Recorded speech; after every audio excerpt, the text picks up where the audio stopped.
মই ৰিমঝিম পাঠক আপোনালোক সকলোকে পুনৰবাৰ ই কুঁহিপাতৰ আন এটি ক্লাছলৈ স্বাগতম জনাইছো আশা কৰিছো ভালে আছে সকলোৱে আৰু আজি আমি ডিসকাস কৰিব গৈ আছো যেটো আমাৰ উইকলি কাৰেন্ট এফেয়াৰ্সৰ সিৰিজ এটা আমি স্টাৰ্ট কৰিছিলো তাতে আমি ডিসকাস কৰিব গৈ আছো 13 জুলাইৰ পৰা 19 জুলাই 13 জুলাই টু 19 জুলাইৰ ভিতৰত কি আমাৰ ইম্পৰ্টেন্ট নিউজ আহিছে গোটেইখিনি বস্তু আজি আমি ইয়াতে ডিসকাস কৰিম ওকে সো আজিৰ ক্লাছটোত যদি কোনোবা মোৰ আজিৰ এই ক্লাছটোত যদি কোনোবা নতুন আহিছে তেনেহলে আপোনালোকক মই জনাব বিচাৰো প্ৰথমতে ক্লাছটো আৰম্ভ কৰাৰ আগতে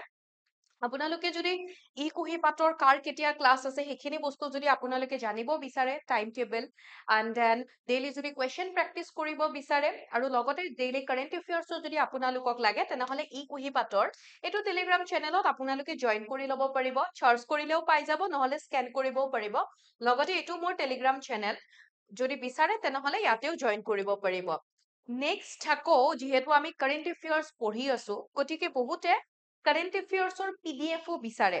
আৰু যিকোনো এক্সামৰ কাৰণে কাৰেণ্ট এফেয়াৰ্স আমাৰ খুব ইম্পৰ্টেন্ট হয় আৰু হেতু কাৰণে ই কুঁহিপাতে আপোনালোকৰ কাৰণে অৰ্থাৎ আমি 1.5 বছৰৰ ক'ব পাৰো 1.5 বছৰতকেও বেছি জানুৱাৰী 2023 চনৰ জানুৱাৰীৰ পৰা 2024 চনৰ আগষ্টলৈকে কাৰেণ্ট এফেয়াৰ্স আপোনালোকে পিডিএফ পাই যাব ইয়াতে দুটা নম্বৰ দিয়া হৈছে 0361319357 নাইবা 7002940127 যিকোনো নম্বৰ এটাত আপোনালোকে কন্টেক্ট কৰিব পাৰিব আৰু আজি আমাৰ প্ৰথমটো নিউজৰ ফালে আমি আগবাঢ়িছো আমি যেহেতু প্ৰথমতে ডেইজবোৰৰ বিষয়ে আমি ডিসকাস কৰো সো প্ৰথমটো আমাক এটা ডেইজৰ ওপৰতে সোধা হৈছে ইয়াতে আমাক এটা থিমৰ কথা সুধিছে ঠিক আছে আমাক কি সুধিছে what is the theme of World Youth Skills Day 2024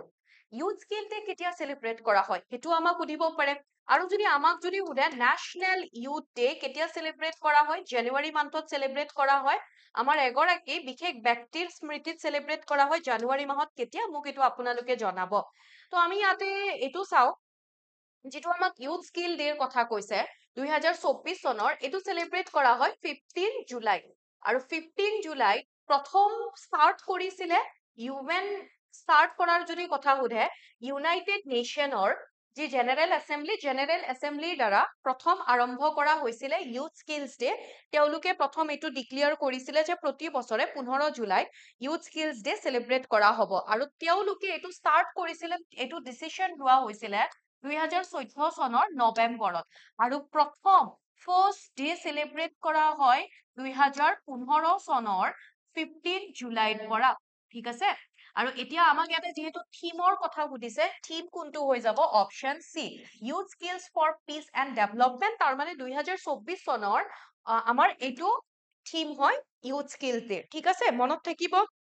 okay next আমি এইফালে আমাৰ যেটো ইম্পৰ্টেন্ট ডেজ আৰু আছে আমি সেইফালে যদি যাও 17 জুলাই কোনটো ডে সেলিব্ৰেট কৰা হয় যদি সুধে world day for international justice কোনটো ডে সেলিব্ৰেট কৰা হয় world day for international justice আন্তঃৰাষ্ট্ৰীয় ন্যায়ৰ বাবে বিশ্ব দিৱস সেলিব্ৰেট কৰা হয় এণ্ড 18 জুলাই ইম্পৰ্টেন্ট হয় ইন্টাৰনেশ্যনেল নেলসন মেণ্ডেলা ডে অৰ্থাৎ নেলসন মেণ্ডেলাৰ বাৰ্থ এনিভাৰ্সাৰী হিচাপে জন্ম দিৱস হিচাপে প্ৰত্যেক বছৰে আমি প্ৰত্যেক বছৰে 18 July Nelson Mandela day celebrate কৰো ঠিক আছে এতিয়া অকমান নেলসন মেণ্ডেলা তেখেতৰ বিষয়ে যদি অকমান চাই লও তেনেহলে যিটোক আমি world day for international Nelson Mandela day বুলি যিটো কও সেই ডেটো অৰ্থাৎ যেনেকে মই কলো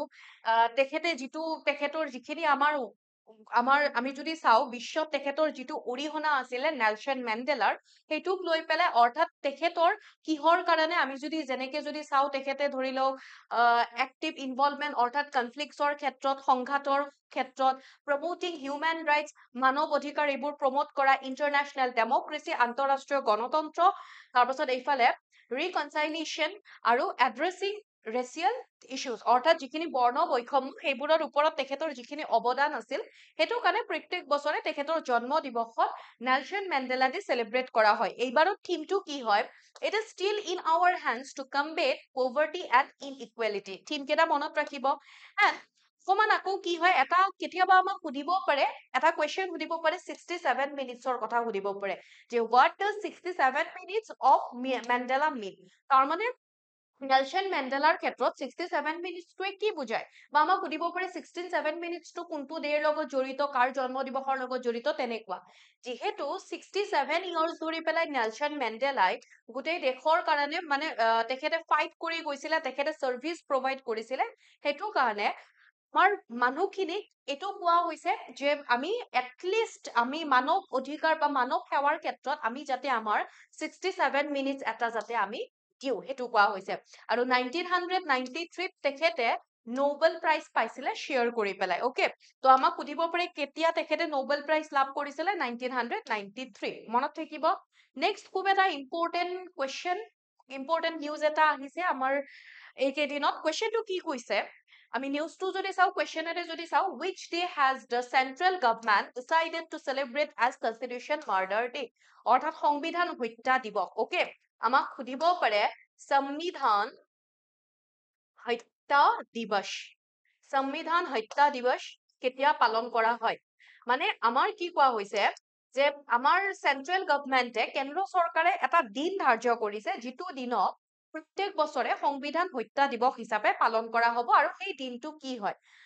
সংবিধান হত্যা দিৱস বুলি ক'লে ইয়াতে আপোনালোকে যেতিয়া দিন কেইটা চাব আমি মনত ৰাখিব লাগিব যিটো আমাৰ নেশ্যনেল ইমাৰ্জেঞ্চিৰ লগত জড়িত আমি কি দেখিছিলো আমাৰ নেশ্যনেল ইমাৰ্জেঞ্চি আমাৰ ভাৰতত কেইবাৰ লাগিছিলে তিনিবাৰ নেশ্যনেল ইমাৰ্জেঞ্চি ঘোষণা কৰা হৈছিলে এবাৰ যেতিয়া ইণ্ডো চাইনা ৱাৰ হল ইণ্ডো চাইনা ৱাৰ হৈছিলে 1962 দেন ইণ্ডো পাকিস্তান ৱাৰ যেতিয়া হৈছিলে ইণ্ডো পাকিস্তান ৱাৰ 1971 আৰু এটা ইন্দিৰা গান্ধীৰ চৰকাৰৰ সময়ত ইন্দিৰা গান্ধীৰ যেতিয়া চৰকাৰ আছিলে সেইখিনি সময়ত 1975ৰ পৰা 1977 লৈকে এই সংবিধান হত্যা মানে নেশ্যনেল ইমাৰ্জেঞ্চি ঘোষণা কৰা হৈছিলে আৰু তেখেতে কিহৰ সুবিধা মানে কিহৰ বেচিছত নেশ্যনেল ইমাৰ্জেঞ্চি ঘোষণা কৰিছিলে মই কৈছিলো ইণ্টাৰনেল ডিষ্টাৰবেন্সৰ বেচিছত পিছত গৈ পেলাই সেই যিটো ইণ্টাৰনেল ডিষ্টাৰবেন্স ইয়াতে কিন্তু পলিটিৰো বহুতখিনি কথা আহি পৰিব যিটো ইণ্টাৰনেল ডিষ্টাৰবেন্স সেইটো পিছত গৈ পেলাই 44 এমেণ্ডমেণ্ট এক্টৰ থ্ৰুদি অৰ্থাৎ 1978ত যিটো 44 এমেণ্ডমেণ্ট এক্ট আহিছিলে তাৰে থ্ৰুদি এইটো গুচাই পেলাই কি কৰি দিয়া হল ৰেবেলিয়ন কৰি দিয়া হল এইটো মই আগতেও এদিন পঢ়াইছিলো কাৰেণ্ট এফেয়াৰ্ছত জুন মাহত যেতিয়া আমি এই 25 জুনটো যেতিয়া আহিছিলে তাৰ মানে ইয়াৰ আনসাৰটো আমাৰ কি হৈ যাব 25 জুন কাৰণ 1975ৰ 25 জুনত এই দিনটো অৰ্থাৎ নেশ্যনেল ইমাৰ্জেঞ্চি ঘোষণা কৰা হৈছিলে আৰু সেইখিনি সময়ত প্ৰেচিডেণ্ট কোন আছিলে ফখৰুদ্দিন আলী আহমেদ অকে তেখেতৰ দ্বাৰা অৰ্থাৎ প্ৰেচিডেণ্টে ইমাৰ্জেঞ্চি ঘোষণা কৰিব পাৰে ন তো ফখৰুদ্দিন আলী আহমেদ আছিলে সেইখিনি সময়ত প্ৰেচিডেণ্ট অকে বুজি পাইছে আৰু সেইটো কাৰণে প্ৰত্যেক বছৰে আমাৰ ভাৰতবৰ্ষত 25 জুন তাৰিখটোত সংবিধান হত্যা দিৱস পালন কৰা হ'ব বুলি কোৱা হৈছে অকে সো আমি বুজি পালো এইখিনি তো ইয়াতে সেইখিনি বস্তুৱে কোৱা হৈছে কেতিয়া কি এনেকুৱাকে পালন কৰা হ'ব নেক্সট আমি এইখিনি কথাই কোৱা হৈছে নেক্সট কুৱেশ্যনটোৰ ফালে যাওঁ where was the second regional program entitled हमारा संविधान हमारा सम्मान held তাৰমানে আমাৰ সংবিধান আৰু আমাৰ সন্মান শীৰ্ষক দ্বিতীয় আঞ্চলিক কাৰ্যসূচী ক'ত অনুষ্ঠিত হৈছিল এতিয়া চাও আমাৰ সংবিধানখন কেতিয়া এডপ্ট কৰা হৈছিলে কেতিয়া গ্ৰহণ কৰা হৈছিলে আৰু কেতিয়া কাৰ্যকৰী কৰা হৈছিলে আমি ইয়াতে যদি চাও এডপ্ট কৰাৰ কথা যদি সোধে 1949ৰ 26 জানুৱাৰী 26 নৱেম্বৰত সংবিধানখন এডপ্ট কৰা হৈছিলে আৰু কাৰ্যকৰী কৰাৰ কথা সুধিলে 1950ৰ 26 জানুৱাৰীত কাৰ্যকৰী কৰা হৈছিলে হয়নে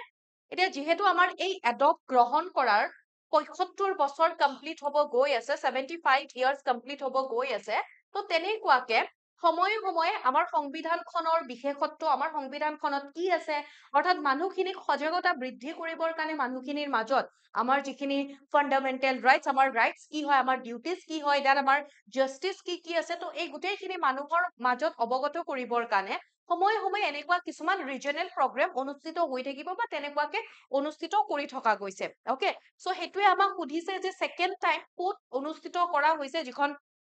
সেকেন্ড ৰিজনেল প্ৰগ্ৰেম হয় সেইটো আমাৰ হৈ যাব সেকেন্ডৰ কথা সুধিলে প্ৰয়াগৰাজত অনুষ্ঠিত কৰা হৈছে ওকে প্ৰয়াগৰাজ তো ইয়াতে সেইখিনি কথাই কোৱা হৈছে हमारा संविधान हमारा सम्मान ওকে তো এইটো সেকেন্ডখন আৰু কাৰ দ্বাৰা অনুষ্ঠিত কৰা হৈছে সেইটো আমাক সুধিব পাৰে এটা বস্তু মনত ৰাখিব দিশা ওকে দিশা ফুল ফৰ্ম যদি চাও designing innovative solution for holistic access to justice তেওঁৰ হেতুৰ দ্বাৰা তেওঁলোকে অৰ্গেনাইজ কৰি আছে দিশাই অৰ্গেনাইজ কৰি আছে সিম্পলি দিশা বুলি মনত ৰাখিব দিশাৰ ফুল ফৰ্ম মনত ৰাখিব কাৰণ ফুল ফৰ্ম আমাক সোধে আৰু কোনটো মিনিষ্ট্ৰি কোনটো ডিপাৰ্টমেন্টৰ আন্ডাৰত আহে যদি সোধে department of justice ministry of law and justice okay ministry of law and justice ন্যায় আমি যদি চাও সেইখিনি মানে আমাৰ মন্ত্ৰালয়ৰ আন্ডাৰত আহে আৰু কিহৰ কাৰণে আমাৰ 75 ইয়াৰ্স এনিভাৰ্সাৰী হব গৈ আছে ন ৭৫ বছৰ হব গৈ আছে আমাৰ সংবিধানখন এডপ্ট কৰা হেতুক লৈ পেলাই আৰু এই যেটো কেম্পেইন বা যেটো এনেকুৱাকে ৰিজনেল প্ৰগ্ৰাম কিছুমান হৈ আছে মানে তাতে আৰু কিছুমান সাব কেম্পেইনছও কিছুমান চলাই থকা গৈছে উপ অভিযান কিছুমান চলাই থকা গৈছে যেনেকুৱাকে সবকো ন্যায় হৰ ঘৰ ন্যায় ওকে সব মানে সকলে ন্যায় পাব সব ঘৰতে ন্যায় হ'ব দ্য নৱ ভাৰত নৱ সংকল্প এণ্ড বিধি জাগৃতি অভিযান এনেকুৱা কিছুমান সাব কেম্পেইনছও মানে লঞ্চ কৰি থকা গৈছে অৰ্গেনাইজ কৰা গৈছে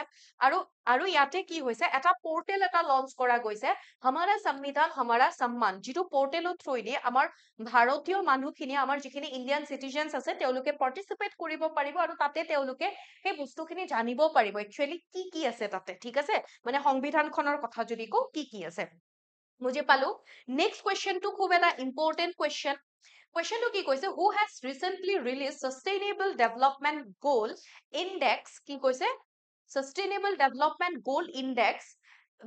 India index 2023 and 24 sustainable development goal index বা আমি অসমীয়াত যদি কও বহনক্ষম উন্নয়ন লক্ষ্য ভাৰত সূচাংক 2023-24 কোনে প্ৰকাশ কৰিছে এতিয়া ইয়াতে কোনে প্ৰকাশ কৰিছে হেতু হল দেন আমাৰ অসমে কিমান ৰেংক লাভ কৰিছে হেতু আমাক কোৱেশ্চন সুধিব পাৰে তো আমি ইয়াতে যদি চাও সাস্টেইনেবল ডেভেলপমেন্ট গোল ইনডেক্সৰ কথা যদি আমি কও তাতে কি কৰা হয় ইউনাইটেড নেশনছৰ দ্বাৰা 2015 চনত 17টা গোল তেনেকুৱাকে মানে লোৱা হয় 17টা লক্ষ্য স্থিৰ কৰি লোৱা হয় আৰু ইউনাইটেড নেশনৰ যিবোৰ মেম্বাৰ আছে য'ত আমাৰ ইণ্ডিয়াও আছে তেওঁলোকে এইটো সংকল্প লয় যে সেই 17টা গোল এচিভ কৰিবৰ কাৰণে গোটেই ইউনাইটেড নেশনৰ মেম্বাৰবোৰে 15 বছৰ সময় ল'ব তাৰ মানে আমি ক'ব পাৰো সাস্টেইনেবল গোল ডেভেলপমেন্ট গোল 2030 মানে 30 বছৰলৈকে এই গোটেই কেইটা 17টা গোল তেওঁলোকে এচিভ কৰিব এতিয়া সেই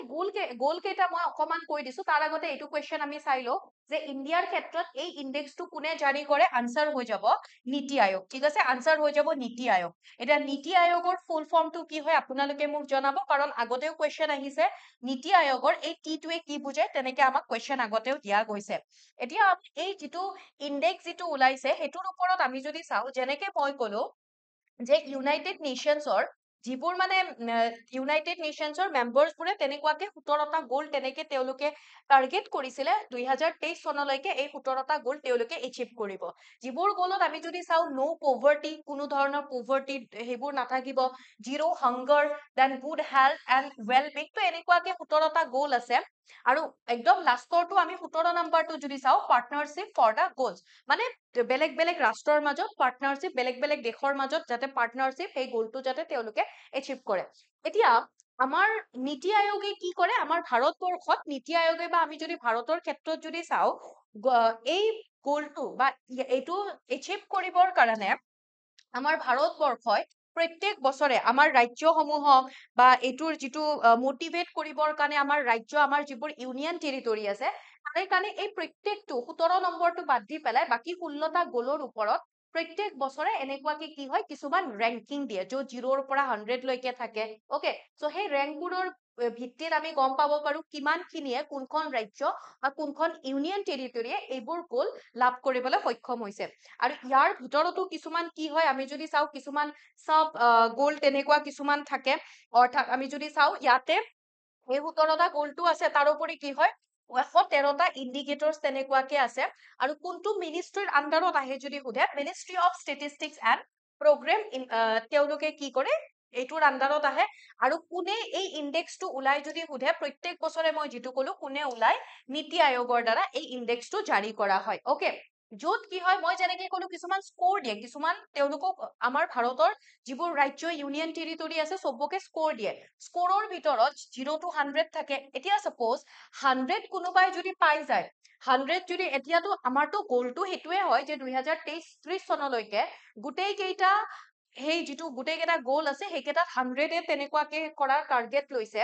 তো ইয়াতে আকৌ কি হয়, ফৰ এক্সাম্পল এই গোটেইবোৰক 4টা কেটেগৰীত ডিভাইড কৰা হৈছে আমাৰ ইণ্ডিয়াত। যেনেকুৱা কি কোনোবাই যদি 100 পইণ্ট পাই গৈছে তেনেহলে 100 স্ক'ৰ যদি কৰিছে এচিভাৰ বুলি ক'ম, যিটো আজি এতিয়ালৈকে হোৱা নাই। দেন ফ্ৰণ্ট ৰানাৰ্ছ কি ক'ম, যেতিয়া ধৰি লওক 65ৰ পৰা 99 লৈকে যদি আছে ফ্ৰণ্ট ৰানাৰ্ছ, দেন 50ৰ পৰা 64 লৈকে যদি আছে পাৰফৰ্মাৰ্ছ, 0ৰ পৰা 49 লৈকে যদি আছে তেনেহলে আমি কি বুলি ক'ম, এস্পাইৰেন্টছ বুলি ক'ম। এতিয়া আমি যদি চাওঁ প্ৰত্যেক বছৰে বছৰে মানে এইবাৰ কি হয় আমাৰ 4th নম্বৰ এই গ'লটো ছাষ্টেইনেবল ডেভেলপমেণ্ট যিটো ইণ্ডেক্স ওলাইছে গ'লৰ, এইটো 4th নম্বৰ হয়। 2018ত ওলাইছিলে, দেন 2019, 20, 2021, দেন মাজত এবছৰ নাই 23 and 24ৰ কাৰণে ওলোৱা হৈছে। এতিয়া ইয়াতে চাওঁ, আমি যদি প্ৰথমৰ পৰা যদি চাওঁ 2018ৰ পৰা বৰ্তমান আমাৰ ৰেংক কি হৈছে, আমি স্ক'ৰ কিমান হৈছে আমাৰ ইণ্ডিয়াৰ ইনক্ৰিজ হৈছে। ফাৰ্ষ্ট 57 আছিলে, সেই গ'লকেইটা আমি মনত ৰাখিব লাগিব কি কি টাৰ্গেট আছিলে। 57ৰ পৰা গৈ গৈ আমি এতিয়া কিমান স্ক'ৰ লাভ কৰিছে ইণ্ডিয়াই, 71। আৰু এইবোৰতো বেলেগ, এইবোৰ হ'ল এই যিটো স্ক'ৰ হয় সেইটো অভাৰঅল ইণ্ডিয়াৰ হয়, ঠিক আছে। আমি যদি ষ্টেট হিচাপে ইউনিয়ন টেৰিটৰীবোৰৰ যদি চাওঁ, এতিয়া ইয়াতে চাওঁ, ইয়াতে আপোনালোকে ৰঙা, সেউজীয়া, হালধীয়া এনেকে দেখিছে ন। তো ইয়াতে তাৰমানে কি হয়, আমি বৰ্তমানৰ চাওঁ। বৰ্তমান এইখন হ'ল 18, 19, 20, 20, 21 আৰু এইফালে 23 and 24 বৰ্তমান। এই যে গ্ৰীণ কালাৰ, মেক্সিমাম আমি গ্ৰীণ কালাৰ দেখিছো, তো মেক্সিমাম গ্ৰীণ কালাৰ তাৰমানে ফ্ৰণ্ট ৰানাৰ্ছ হয়। অৰ্থাৎ ফ্ৰণ্ট ৰানাৰ্ছ মই ক'লো ন কিমান পইণ্টছ পাব লাগিব। আৰু কিছু কিছু অঞ্চল য়েল্লো হৈ আছে, দেট মিনছ বিহাৰ চিহাৰ এইবোৰ, তাৰপাছত আমি এইফালে মেঘালয় এইবোৰ যদি চাওঁ, তে নাগালেণ্ড এইবোৰ কি হয় পাৰফৰ্মাৰ্ছ। তাৰমানে 4খন মান এনেকুৱা ৰাজ্য আছে, বিহাৰ, ঝাৰখণ্ড, তাৰপাছত এইফালে আমাৰ নাগালেণ্ড আৰু মিজোৰাম, এইকেইখন পাৰফৰ্মাৰ্ছ হয়। তো পাৰফৰ্মাৰ দেট মিনছ কি হয়, কোনটো কেটেগৰীত পাৰফৰ্মাৰ, এস্পাইৰেন্টছটো কোনো নাই, পাৰফৰ্মাৰ দেট মিনছ 50ৰ পৰা 64। আৰু আমাৰ ইণ্ডিয়াৰ ৰেংক 65, তাৰমানে কি হয় আমি ইণ্ডিয়াই ফ্ৰণ্ট ৰানাৰ্ছত, মেক্সিমাম ফ্ৰণ্ট ৰানাৰ্ছত আছে। দুটা কেটেগৰী মনত ৰাখিলে হ'ল, অ'কে। এতিয়া আমি সেইবোৰে চাওঁ যে ভাৰতবৰ্ষত টপ ৰেংকত কোন কোন আছে, বা আমাৰ ভাৰতবৰ্ষৰ একেবাৰে বটমত কোন কোন আছে। টপত যদি চাওঁ, একেবাৰে টপত দুখন আছে, উত্তৰাখণ্ড, এইকেইটা মনত ৰাখিব, আমাক সুধিব আমাৰ অসমৰ ৰেংক সুধিব, উত্তৰাখণ্ড এণ্ড দেন কি আছে কেৰেলা। দুয়োখনে কি কৰিছে, চেম পইণ্ট লাভ কৰিছে, চেম স্ক'ৰ লাভ কৰিছে, আৰু সেইটো কিমান হৈছে 79। তাৰপিছত থাৰ্ডত আছে আমাৰ থাৰ্ড ৰেংকত তামিলনাডু আছে, আৰু তামিলনাডুৱে কিমান পইণ্ট লাভ কৰিছে 78। আমি ৰেংক হিচাপে চালে, এনেতো আমি ৰেংক পইণ্ট হিচাপে চালে তামিলনাডু 2nd ৰেংকত আছে 78, এণ্ড দেন 4th নম্বৰত গোৱা আছে, আৰু তাৰ পাছত কি আছে হিমাচল প্ৰদেশ আছে, ঠিক আছে। 4th নম্বৰত গোৱা, 5th কি আছে হিমাচল প্ৰদেশ। এতিয়া আমি অসমৰ যদি ৰেংক ক'ব লাগে, অসমে কিমান ৰেংক লাভ কৰিছে ইয়াতে, তেনেহলে মই অকমান আগতে ক'লো অসম ক'ত আছিলে, অসমে আমাৰ 65ৰ পৰা 99 এইটো, দেট মিনছ ফ্ৰণ্ট ৰানাৰ্ছত আছে। তো অসমৰ ইয়াতে ৰেংক হৈছে 65, মানে পইণ্ট লাভ কৰিছে 65, বাট ৰেংক কিমান হ'ব 16। অসমৰ লগত আৰু দুখন ষ্টেট আছে, এখন হৈছে আমাৰ পাঞ্জাৱ আৰু এখন হৈছে আমাৰ ত্ৰিপুৰা। দুয়োখনে স্ক'ৰ লাভ কৰিছে কিমান 65, ঠিক আছে। তাৰপাছত একেবাৰে বটমত যদি আহো, মইতো ক'লোৱে বটম একেবাৰে লাষ্টত কোন কেইখন আছে সেইকেইখন মই য়েল্লো কালাৰেৰে তাত দেখাই দিছিলো। এখনতো ক'লো বিহাৰ, তাৰপিছত এইফালে আছিলে ঝাৰখণ্ড, আৰু আমাৰ এইফালে নৰ্থ ইষ্টতো আছে, এখন হয় নাগালেণ্ড আৰু এখন হৈছে কি মেঘালয়া, অ'কে। চ' বটমত কোন আছে, টপত কোন আছে, এইবোৰ বস্তু আমি মনত ৰাখিব লাগিব। একেবাৰে লাষ্টতো বিহাৰ আছে, তো বটম বিহাৰ এনেকে মনত ৰাখিলে হ'ল, অ'কে। চ' এইখিনি বস্তু আমি মনত ৰাখিব, কোনে কিমান ৰেংক লাভ কৰিছে, এইখিনি আমাৰ কাৰণে ইম্পৰ্টেণ্ট হয়। আৰু আমি ইয়াতে এটা বস্তু চাওঁ, আমি যিবোৰ ষ্টেট আৰু ইউনিয়ন টেৰিটৰী আছে, তাৰে 32 ষ্টেটছ আৰু ইউনিয়ন টেৰিটৰী এনেকুৱা হয় যোনে নতুনকে 10খন এনেকুৱা আছে যোনে ফ্ৰন্ট ৰানাৰ কেটেগৰীত আহিছে ওকে তাৰ ভিতৰত আমাৰ অসম হয় আৰু কি আছে Arunachal Pradesh Assam Chhattisgarh Madhya Pradesh Manipur Orissa Rajasthan Uttar Pradesh west Bengal Dadra and Nagar Haveli Daman and দিউ আৰু আমি 2018ৰ পৰা যদি কম্পেয়াৰ কৰো মই অকমান আগতে দেখিলো 18ৰ পৰা 2023-24 এইবাৰৰ যদি আমি কম্পেয়াৰ কৰো ফাৰ্ষ্টেজ গ্ৰো বুলি আমি তেনেকে বুজিব পাৰো ফাৰ্ষ্টেজ মুভ কোনে কোনে কৰিছে কোন কোন ৰাজ্য বা union territory Uttar Pradesh score 25 লৈকে ইনক্ৰিজ হৈছে জম্মু এণ্ড কাশ্মীৰ 21 লৈকে ইনক্ৰিজ হৈছে উত্তৰাখণ্ড 19 লৈকে ইনক্ৰিজ হৈছে ছিকিম 18 হাৰিয়ানা 17 লৈকে ইনক্ৰিজ হৈছে আসাম ত্ৰিপুৰা পাঞ্জাব 16 পাইছে কলো অকমান আগতে প্ৰত্যেকখনে 16 পাইছে এণ্ড মধ্য প্ৰদেশ আৰু উৰিষ্যা কি হ'ব 15 ৰেংক তেনেকে লাভ কৰিছে ওকে এতিয়া আমাক যদি সোধে ইউনিয়ন টেৰিটৰী কোনে টপ কৰিছে আমিতো ষ্টেট তেনেকে পঢ়িলো আমাক পাৰ্টিকুলাৰলি ইউনিয়ন টেৰিটৰী বুলি যদি সোধে ইউনিয়ন টেৰিটৰী চাওক তেতিয়াহ'লে কি হৈ যাব টপ কোনে কৰিছে চণ্ডীগড় চণ্ডীগড়ৰ পিছত কোন আছে জম্মু এণ্ড কাশ্মীৰ মই এইটো অভাৰঅল কোৱা নাই জাষ্ট ইউনিয়ন টেৰিটৰী বুলি কৈছো ঠিক আছে জম্মু এণ্ড কাশ্মীৰ তাৰ পাছত আহিব আমাৰ Andaman and Nicobar and then এইফালে কি হ'ব দিল্লী আৰু বাকীবোৰ পিছত তেনেকুৱাকে আছে বাৰু ওকে বুজি পাইছে এইখিনি বস্তু নেক্সট কুৱেশ্যন কি সুধিছে আমাক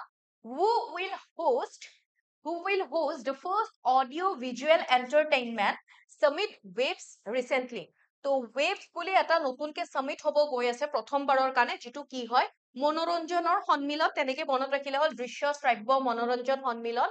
কোনে আয়োজন কৰিব বুলি সুধিছে বা ক'ত আয়োজিত কৰা হ'ব প্ৰথমবাৰৰ কাৰণে গোৱা অৰুণাচল প্ৰদেশ তামিলনাডু জম্মু আনসাৰ হৈ যাব আমাৰ অপচন এ দ্যাট মিন্স গোৱা তো আমি অকমান হেতু যদি চাই লও এই ওয়েবছৰ বিষয়ে ওয়েবছ তাৰ মানে কি হয় ওয়েবছৰ ফুল ফৰ্ম সুধিব পাৰে তো ওয়াৰ্ল্ড অডিও ওয়েবছ মানে মনত ৰাখিব world audio visual and entertainment summit okay so এই সামিটখন যিখন মনোৰঞ্জনৰ কাৰণে এখন সামিট হয় যিখন হ'ব নৱেম্বৰত 20ৰ পৰা 24 নৱেম্বৰৰ ডেট দিয়া হৈছে বাট এতিয়া এইটো ডিক্লেয়াৰ কৰা হৈছে ক'ত হ'ব গৈ আছে ফাৰ্ষ্ট সামিট কোনে অৰ্গেনাইজ কৰিব গৈ আছে আমাৰ কি হ'ব গোৱা ঠিক আছে আৰু কোনে এনাউন্স কৰিছে যদি সোধে তেনেহ'লে যিটো আমাৰ ইনফৰমেশ্যন এণ্ড ব্ৰডকাষ্ট মিনিষ্ট্ৰী আছে তেওঁলোকে কি কৰিছে এইটো এনাউন্স কৰিছে okay next question In which state did PM Narendra Modi recently lay the foundation of India's longest urban tunnel project? অৰ্থাৎ সেই ষ্টেটখনত ইয়াতে এতিয়া আমাক ষ্টেট বুলি ক'লে ইয়াতে ষ্টেটখন নাহিব দেই which city বুলি সাপোজ মই কৈ দিলো অপচনত আমাক ষ্টেট দিয়া নাই বাৰু in which city okay তো কোনখন ঠাইত নৰেন্দ্ৰ মোদীয়ে কি কৰিছে প্ৰাইম মিনিষ্টাৰ নৰেন্দ্ৰ মোদীয়ে আমাৰ ভাৰতৰ আটাইতকৈ দীঘলীয়া নগৰীয়া সুৰংগ প্ৰকল্পৰ ভেটি স্থাপন কৰিছে যেতিয়া সেই যিটো সুৰংগ বা সেই যিটো টানেল যেতিয়া হৈ যাব ন বনোৱা তাৰপিছত সেইটো আমাৰ ইণ্ডিয়াৰ আটাইতকৈ লংগেষ্ট আৰু লাৰ্জেষ্ট আৰবান টানেল হ'ব আৰবান টানেল দ্যাট মিন্স কি হয় নগৰীয়া সুৰংগ নগৰীয়া টানেল এটা হ'ব তো এতিয়া সেই ৰাজ্যখনত বা এখন ৰাজ্য এখন ষ্টেটত নৰেন্দ্ৰ মোদী বা সেই ঠাইখনত নৰেন্দ্ৰ মোদীয়ে ৰিচেণ্টলি গৈছিলে গৈ পেলাই তাতে তেখেতে এইটো ফাউণ্ডেশ্যন লে কৰাৰ লগতে এইটো ভেটি স্থাপন কৰাৰ লগতে আৰু কিছুমান প্ৰজেক্টৰো তেখেতে মানে তেখেতে সেই প্ৰজেক্টবোৰৰো তেখেতে মানে ইনৰ্গেট কৰিছে প্ৰজেক্টৰ কথা তেনেকে কৈছে এতিয়া কোনখন আমি যদি চাওঁ কোনখন ষ্টেটৰ কথা ইয়াতে আমাক কোৱা হৈছে তো ইয়াতে অপচনত কি আছে ৱেষ্ট বেংগল হিমাচল প্ৰদেশ মহাৰাষ্ট্ৰ আৰু অৰুণাচল প্ৰদেশ ঠিক আছে তো ইয়াতে আনসাৰ আমাৰ কি হৈ যাব আমি ইয়াতে যদি চাওঁ এইটো হৈছে আমাৰ থানে ইয়াতে আছে আমাৰ থানে আৰু ইয়াতে আছে বৰিৱলী তো থানে আৰু বৰিৱলী বুলি যদি দেখিলো তাৰ মানে আনসাৰ কি হৈ যাব মহাৰাষ্ট্ৰ ওকে ষ্টেটে আছিলে বাৰু চিটি মই হেই কৰি দিলো মহাৰাষ্ট্ৰ আৰু ক'ত ডিক্লেয়াৰ কৰিছে মুম্বাই ওকে ষ্টেটে আছে এইকেইখন বাৰু মুম্বাই ওকে সো ইয়াতে এতিয়া চাওক মোৰ এইটো চাওঁতে মোৰ ভুল হৈ গ'ল তো ইয়াতে কি হয় মানে আমাৰ থানেৰ পৰা বৰিৱলীলৈকে যদি যাব লাগে তেনেহলে আগতে এই গোটেইটো লাইন এনেকে যাব লগা হৈছিলে কাৰণ ইয়াতে কি আছে এই ইয়াতে এটা বৃহৎ অঞ্চল সঞ্জয় গান্ধী নেশ্যনেল পাৰ্ক ইয়াতে আছে সঞ্জয় গান্ধী নেশ্যনেল পাৰ্কৰ বৃহৎ অঞ্চল এটা আছে তো মাজেৰেতো তেনেকে যাব নোৱাৰে তেনেকে এটা ডাঙৰ এটা ৰাস্তালৈ যাব লগা হৈছিলে তো ইয়াতে কি কোৱা হৈছে থানে টু বৰিৱলী দেন বৰিৱলী টু থানে এনেকুৱাকে দুটা ইয়াতে টানেল ইনঅৰ্গেট কৰা হ'ব, বনোৱা হ'ব, আৰু সেইটো কি হয়, সেইটো টুইন টানেল বুলিও আখ্যা দিয়া হৈছে। টুইন টানেলেও আমাক তেনেকে সুধিব পাৰে। তো মনত ৰাখিব কি হ'ব, মুম্বাই এণ্ড দেন মহাৰাষ্ট্ৰ। তো ইয়াতে আমি জাষ্ট মনত ৰাখিবলগীয়া কি হ'ল, টানেলটোৰ টোটেল লেন্থ হ'ব, টোটেল আমি যদি দৈৰ্ঘ্য চাওঁ 11.8 কিলোমিটাৰ হ'ব। ৰুট কি হ'ব, থানেটো বৰিবলি, সেইখিনি মনত ৰাখিলে হ'ল। কষ্টটো মনত ৰাখিব পাৰে, তথাপিও আমাক নুসুধে বাৰু। আৰু ইয়াতে কমপ্লিট ইনঅৰ্গেট কেতিয়া কৰা হৈছে, 2024ত, আৰু কমপ্লিট হোৱাৰ ডেট কিমান দিছে, টাৰ্গেট এটা ৰাখিছে 2028 চনৰ অলমষ্ট মে মানলৈকে কমপ্লিট হ'ব পাৰে। আৰু সেইখিনি সময়তে নৰেন্দ্ৰ মোদীয়ে আকৌ কি কৰিছে, আৰু এটা বস্তু ইনঅৰ্গেট কৰিছে, যিটো হৈছে prime minister of India, that means Narendra Modi inaugurated the Indian Newspaper Society Towers in which city? INS Tower বুলিও আমাক ক'ব পাৰে। INS Tower Indian Newspaper Society Tower বুলি যেতিয়া ক'ব, ভাৰতীয় বাতৰি কাকত সমিতিৰ টাৱাৰ, যিটো কোৱা হৈছে যে INS ৰ হেডকোৱাৰ্টাৰ ক'ত হ'ব, মুম্বাইত হ'ব বুলি তেনেকে কোৱা হৈছে। তো ইয়াতে কোৱা হৈছে যে হেডকোৱাৰ্টাৰ ক'ত হ'ব, আল্টিমেটলি মুম্বাই। তো ইয়াতে আনসাৰ হৈ যাব মুম্বাই। অকে, যিটো প্ৰজেক্ট আমি এইমাত্ৰ দেখিলো, তাৰে সেই যিটো টানেলৰ প্ৰজেক্ট, তাৰে লগতে এইটো ইনঅৰ্গেট কৰিছে। নেক্সট আমাক ইয়াতে কুৱেশ্যন কি কোৱা হৈছে, recently which state government has given 10% reservation to Agniveers in the recruitment of police, mining and jail department? Agniveers গম পাই, আমি পঢ়িছিলো কেইদিনমান আগতে অগ্নিপথ স্কিম পঢ়িছিলো, য'ত আমি কি পঢ়িছিলো, অগ্নিবীৰ সকলৰ কথা পঢ়িছিলো, ৰাইট? য'ত আমি এইটোতো আমি হয়তো সকলোৱে আপোনালোকে গম পায় যে যিসকল অগ্নিবীৰ আছে, তেওঁলোকৰ চাৰ্ভিচ কিমান হয়, 4 ইয়াৰ্ছৰ চাৰ্ভিচ, বাট তাৰ পিছতো তাৰে পৰা চাই পেলাই কিছু মানে লোকক তাতে ৰখা হয় তেনেকুৱাকে। এতিয়া আমাৰ লাষ্ট মানে এইটো বছৰত যিখন আমাৰ অসমৰ বাজেট আহিছিলে, তাতেও এইটো কথা কোৱা হৈছিলে যে অসমৰ বাজেটখনতো 10% ৰিজাৰ্ভেশ্যন দিয়া হ'ব অগ্নিবীৰ সকলৰ কাৰণে। বাট এখন ৰাজ্যই কি কৰিছে, নতুনকে ডিক্লেয়াৰ কৰিছে যে আকৌ কোৱা হৈছে ক'ত, পুলিচত বা ধৰি লওক মাইনিঙত আৰু জেইল ডিপাৰ্টমেণ্টত এই অগ্নিবীৰ সকলৰ কাৰণে 10% ৰিজাৰ্ভেশ্যন থাকিব। আৰু সেইখন কি হয়, হাৰিয়ানা হয়। সেই ষ্টেটখন কি হৈছে, হাৰিয়ানা, মনত ৰাখিব। ঠিক আছে?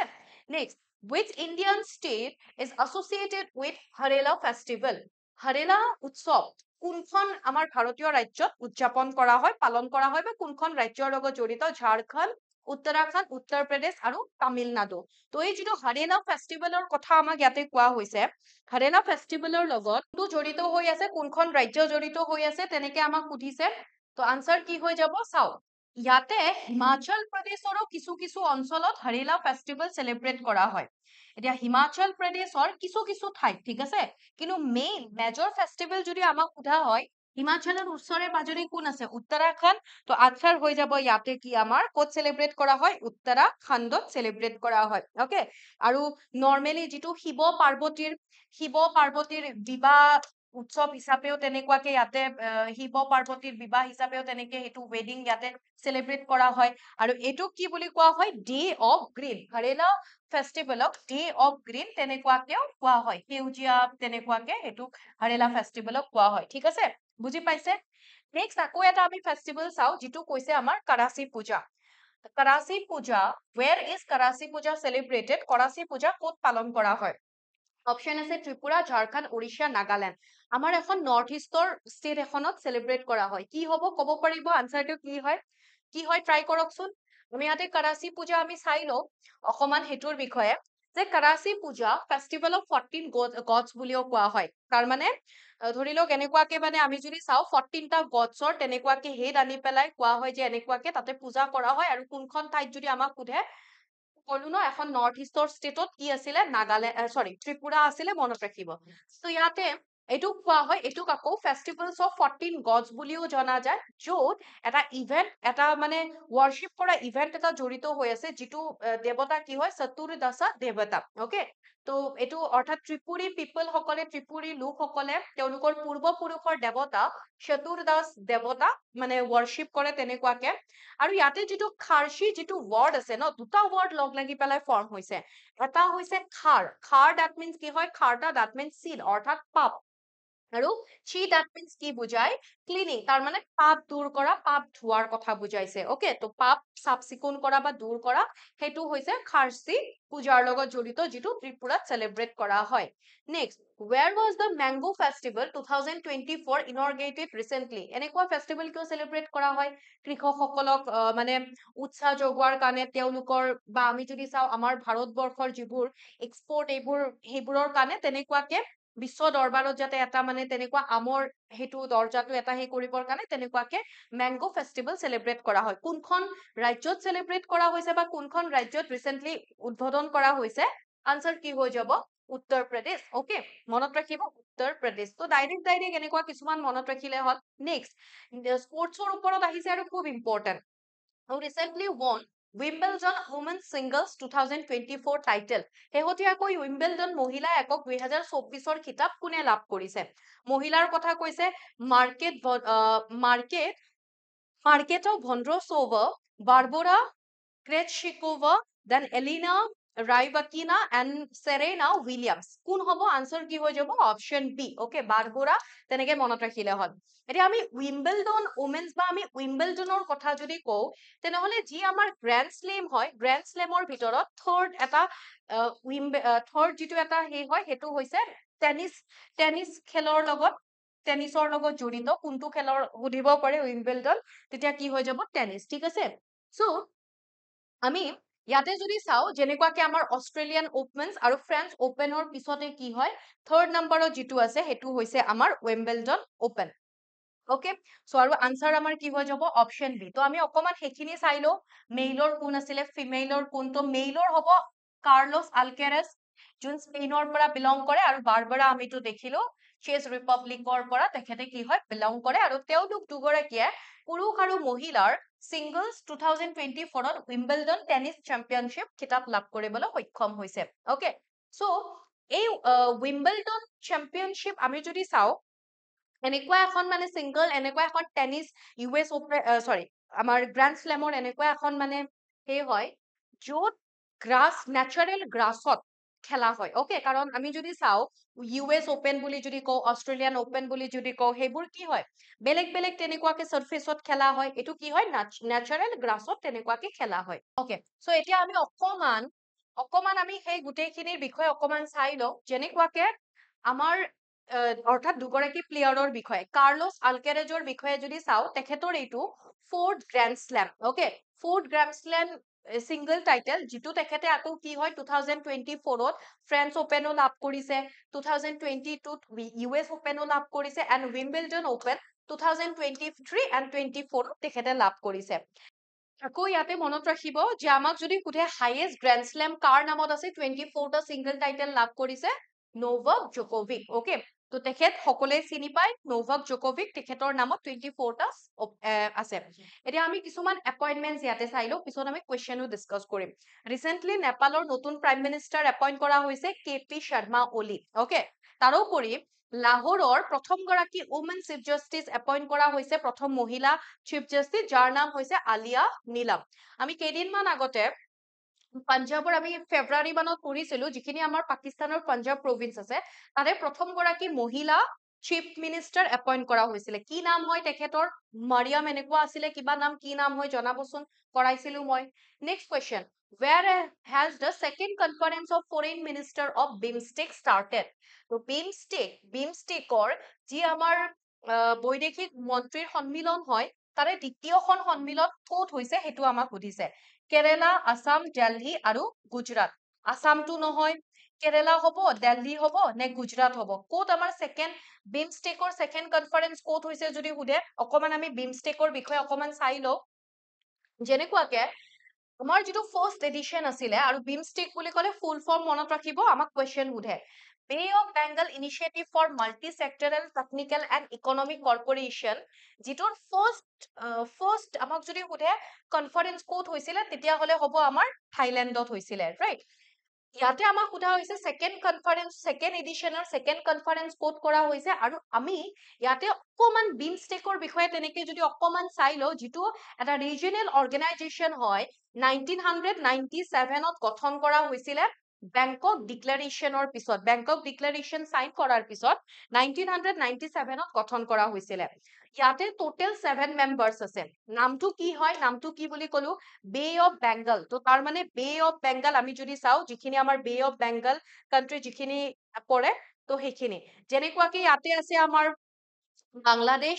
দেন এইফালে আমাৰ আছে ভূটান তাৰপাছত এইফালে আছে নেপাল ম্যানমাৰ থাইলেণ্ড শ্ৰীলংকা আৰু এইফালে কি হ'ব India Bangladesh India Sri Lanka Thailand Myanmar Nepal and Bhutan permanent secretary যদি সোধে ক'ত আছিলে ঢাকা ঢাকা ক'ত হয় বাংলাদেশ বাংলাদেশৰ ঢাকাত ইয়াৰে পাৰ্মানেন্ট সেক্ৰেটাৰী আছিলে আৰু মই সুধিছিলো কুৱেশ্যনটো ক'ব পাৰিছে ক'ত হৈছে আনসাৰ হৈ যাব ইয়াতে দিল্লীত অৰ্গেনাইজ কৰা হৈছে ওকে নেক্সট কুৱেশ্যন আমাৰ ইয়াতে অকমান বিমষ্টেকৰ প্ৰিন্সিপাল পলিচি কি হয় সেইখিনি অকমান চাই লও বিমষ্টেকৰ নীতি কি হয় যেনেকে সোভৰেইন সাৰ্বভৌমত্ব ইকুৱেলিটি সমতা টেৰিটৰিয়েল ইন্টিগ্ৰিটি ভূখণ্ডৰ অখণ্ডতা পলিটিক্যাল ইন্ডিপেন্ডেন্স ৰাজনৈতিক স্বাধীনতা নন ইন্টাৰফাৰেন্স ইন ইন্টাৰনেল এফেয়াৰ্স কোনো আভ্যন্তৰীণ বিষয়ত হস্তক্ষেপ নকৰা শান্তিপূৰ্ণভাৱে সহ অস্তিত্ব বা পিসফুল কোএক্সিষ্টেন্স এটা বৰ্তাই ৰখা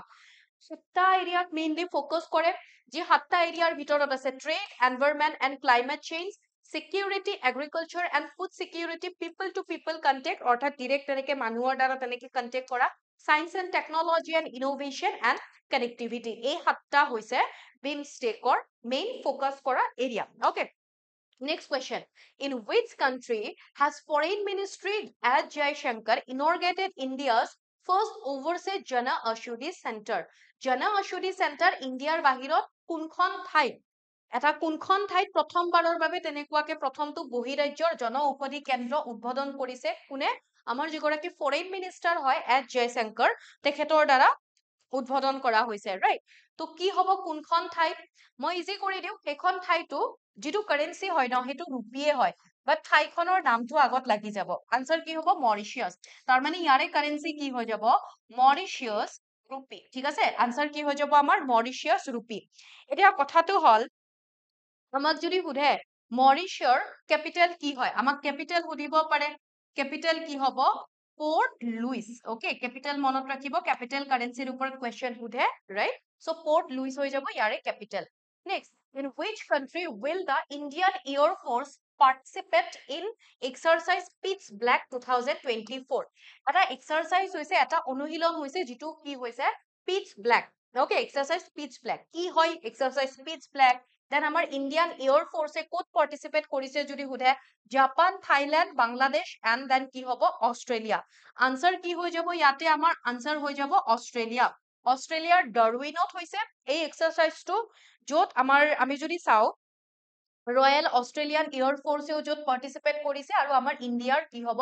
ইন্ডিয়ান এয়াৰ ফোৰ্সে পাৰ্টিসিপেট কৰিছে তো এক্সাৰসাইজ পিচ ব্ল্যাক 2024 ৰ বিষয়ে যদি চাও যেনেকে মই কোনো এই পিচ ব্ল্যাকত কোনে কোনে পার্টিসিপেট কৰিছে আমাক তেনেকেও সুধিব পাৰে ইন্ডিয়ান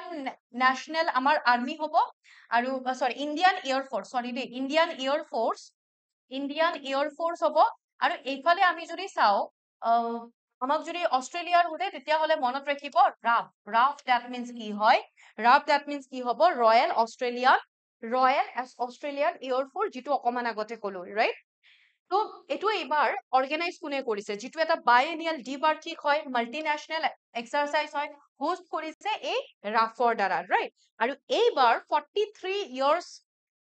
পিছত মানে 43 ইয়াৰ্স আগতে স্টাৰ্ট হৈছিলে তো আপোনালোকে নিজে হিসাব কৰক যদি 43 ইয়াৰ্স হয় তেনেহলে 1981 ত স্টাৰ্ট হৈছিলে পিচ ব্ল্যাক আৰু এই পিচ ব্ল্যাক এইবাৰ আটাইতকে 43 ইয়াৰ্সৰ হিষ্ট্ৰীত এইবাৰ আটাইতকে লাৰ্জেষ্ট হ'ব গৈ আছে যত 20খন নেশনে অংশগ্ৰহণ কৰিব 140 এয়াৰক্ৰাফটস আছে 4400 মিলিটাৰী পাৰ্সনেল আছে ৰাইট যোনে ইয়াতে কি কৰিব অংশগ্ৰহণ কৰিব তো মনত ৰাখিব এক্সাৰসাইজ পিচ ব্ল্যাক ক'ত অনুষ্ঠিত হৈছিলে আমাৰ ভাৰতৰ পৰা কোনে অংশগ্ৰহণ কৰিছিলে এইখিনি বস্তু আমি মনত ৰাখিব লাগিব পিচ ব্ল্যাক দ্যাট মিন্স কি হয় এটো নেমটো কোৰ পৰা আহিলে কেনেকে কি হয় যদি চাও দ্যাট মিন্স এই নেমটো আহিছে যেটো night time flight over large unpopulated areas তাৰ মানে যেটো জনবসতি শূন্য এৰিয়া য'ত আছে তাতে ধৰি লওক ৰাতিৰ আকাশত তেনেকুৱাকে উৰা জাহাজ সেই চলোৱা সেইটোক লৈ পেলাই তেনেকে কোৱা হৈছে সেই নামটো তেনেকে আহিছে আমাৰ যিটো ইণ্ডিয়ান এয়াৰ ফ'ৰ্চে এই পিচ ব্লেকত লাষ্ট কেতিয়া আকৌ জইন কৰিছিলে কেতিয়া পাৰ্টিচিপেট কৰিছিলে ইয়াতে সোধা হৈছে 2018 আৰু লাষ্ট 2022 পাৰ্টিচিপেট কৰিছিলে ঠিক আছে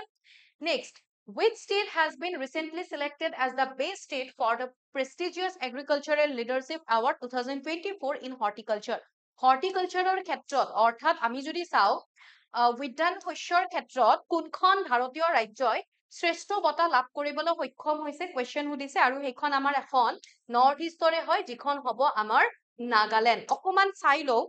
এই যিটো এৱাৰ্ড প্ৰথম 2008 চনত মানে প্ৰতিষ্ঠা কৰা হৈছিলে আৰু এইবাৰ 15 সংখ্যক এইটো এগ্ৰিকালচাৰ লিডাৰশ্বিপৰ ওপৰত তেনেকুৱাকে দিল্লীত অৰ্গেনাইজ কৰা হৈছে আৰু ইয়াতে আমাৰ যিটো এগ্ৰিকালচাৰ লিডাৰশ্বিপ এৱাৰ্ড হৰ্টিকালচাৰৰ ক্ষেত্ৰত 2024 চনৰ সেইটো নাগালেণ্ডে লাভ কৰিবলৈ সক্ষম হৈছে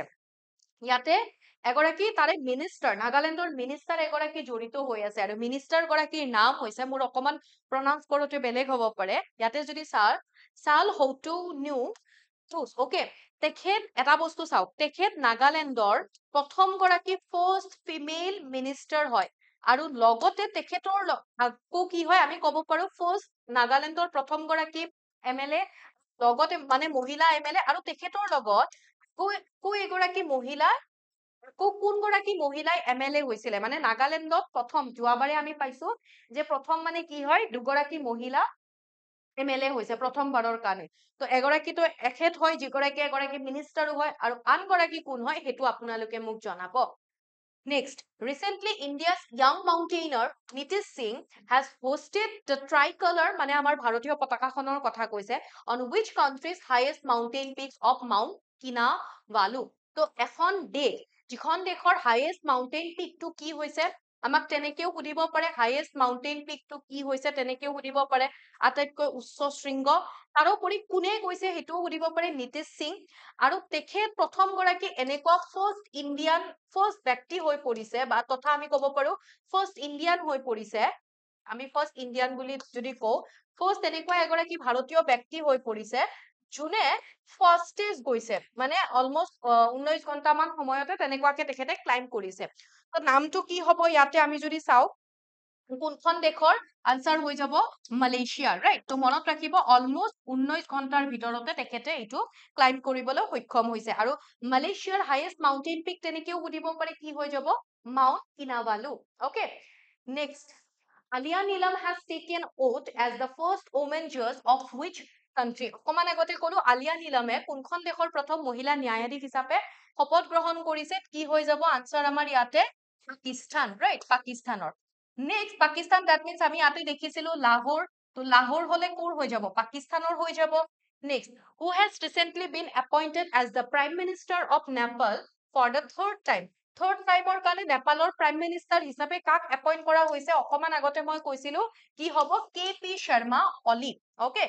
next question Carlos Alcaraz who won the Wimbledon match singles title 2024 is a player from which country এইটো আপোনালোকে মোক ক'ব স্পেইন আছিলে সাৰ্বিয়া আছিলে পোলেণ্ড আছিলে কি হ'ব আৰ্জেন্টিনা আছিলে ডেনমাৰ্ক আছিলে কি হ'ব ক'ব পাৰিব ক'লো ন অকমান আগতে